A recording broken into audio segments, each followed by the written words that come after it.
आदतें नस्लों का पता देती हैं। एक बादशाह के दरबार में एक अजनबी नौकरी की तलब लिए हाजिर हुआ। काबिलियत पूछी गई तो उसने कहा, सियासी हूँ। अरबी में अक्ल और हिकमत से मामला हल करने वाले को सियासी कहते हैं। बादशाह के पास सियासतदानों की भरमार थी, लिहाजा उस अजनबी को खास घोड़ों के अस्तबल का इंचार्ज बना दिया गया। चंद दिनों बाद बादशाह ने उससे अपने सबसे महंगे और अजीज घोड़े के बारे में पूछा, तो नौजवान ने जवाब दिया, नस्ली नहीं है। बादशाह को ताज्जुब हुआ। उसने अस्तबल से साइस को बुलाकर पूछताछ की। साइस ने बताया कि घोड़ा तो नस्ली है, लेकिन पैदा होते समय इसकी मां मर गई थी, लिहाजा ये एक गाय का दूध पीकर उसके साथ पला बड़ा है। बादशाह ने फिर उस नौजवान को बुलाया और पूछा, तुमको कैसे पता चला कि घोड़ा नस्ली नहीं है? उसने कहा, जब ये घास खाता है तो गायों की तरह सर नीचे करके, जबकि नस्ली घोड़ा घास मुंह में लेकर सर उठा लेता है। बादशाह उसकी इस अक्लमंदी से बहुत खुश हुआ और उसके घर अनाज, घी, भुने चने और परिंदों का बेहतरीन गोश्त बतौर इनाम भिजवाया। साथ ही उसे मलिका के महल में तैनात कर दिया। चंद दिनों बाद बादशाह ने उससे बेगम के बारे में राय मांगी। उसने कहा, तौर तरीके तो मलिका जैसे हैं, लेकिन शहजादी नहीं है। बादशाह के पैरों तले जमीन निकल गई। हवास दुरुस्त हुए तो अपनी सास को बुलाया, मामला उसको बताया। सास ने कहा, हकीकत यह है कि आपके पिता ने मेरे पति से हमारी बेटी की पैदाइश पर ही रिश्ता मान लिया था, लेकिन हमारी बेटी 6 माह में ही मर गई।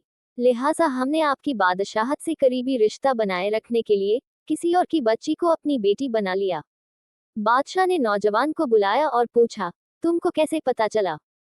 उसने कहा, उसका खादिमों के साथ सुलूक जाहिलों से भी बदतर है। एक खानदानी इंसान का दूसरों से व्यवहार करने का एक अलग तरीका और अदब होता है, जो शहजादी में बिल्कुल नहीं।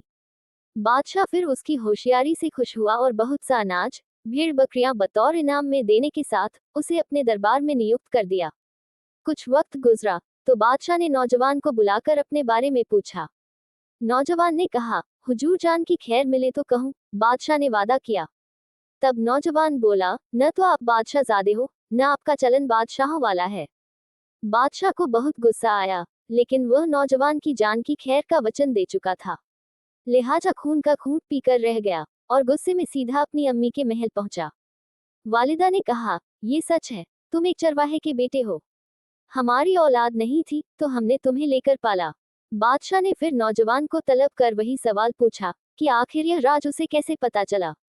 उसने कहा, बादशाह जब किसी को इनामो इकराम दिया करते हैं तो हीरे मोती जवाहरात की शक्ल में देते हैं, लेकिन आप भेड़ बकरियां खाने पीने की चीजें इनायत करते हैं। ये लक्षण बादशाहजादे का नहीं, किसी चरवाहे के बेटे का ही हो सकता है। कहानी का सबक ये कि किसी इंसान के पास कितनी धन दौलत, सुख समृद्धि, रुतबा, इल्म, बाहुबल है, ये सब बाहरी और दिखावटी बातें हैं। इंसान की असलियत उसके खून की किस्म, उसके व्यवहार, उसकी नीयत से होती है।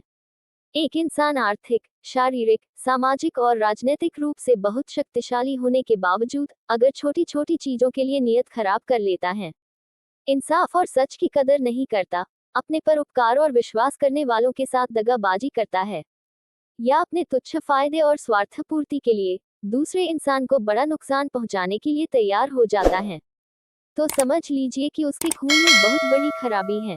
जो दिख रहा है वह पीतल पर चढ़ा हुआ सोने का पानी है, खालिस सोना नहीं।